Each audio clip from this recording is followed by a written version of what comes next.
Joining me now on the Daily Ledger Page 5 beat from Southern California, president of Wilsey Asset Management, Brent Wilsey.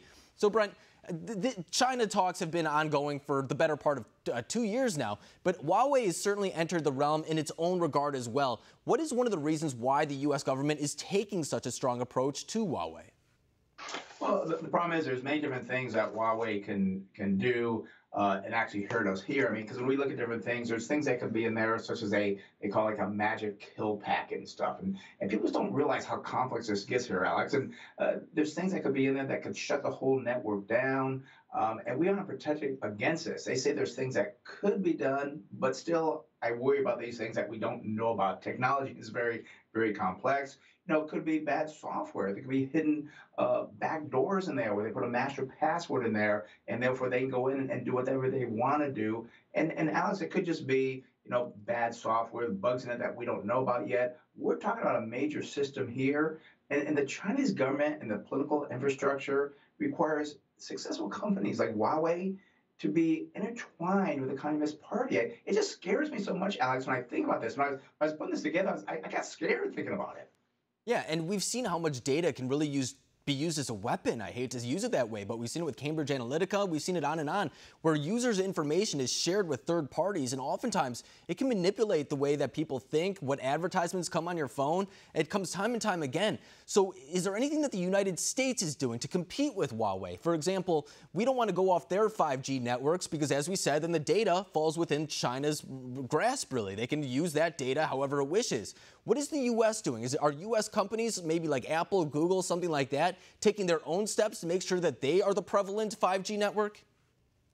They really are trying to do that, and we would love to see that. But again, we're now a global economy, and China is pushing real hard. We got to remember, China wants to be the world power in future years. So, you know, Google, AT&T, these companies are doing everything they can in R&D. And that's, Alex, it's one thing we got to look at is how much money these companies in the United States are spending on R&D, because that's what's going to come from is finding these products that are better than what Huawei and other companies have come up with across the world here.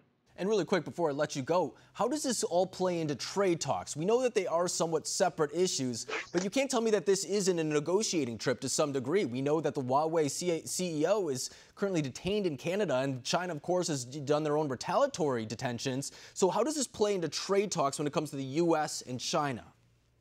Well, Alex, it obviously doesn't help. It does have a little bit of a hard, problem here with this. But the United States has to hold strong, because if we don't, it's going to weaken our position longer term. And again, this scares me because China wants to be very strong. We've got to be strong here, hold firm. And I do believe the Chinese respects our position of coming from a strength as opposed to being weakened. I think they really respect that. And I think that can actually help the trade talks because they know they're dealing with a strong partner, not a weak partner. And that helps a lot.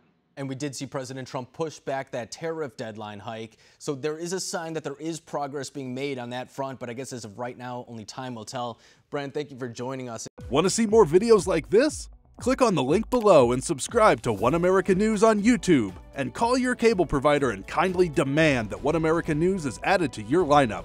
Call and subscribe today.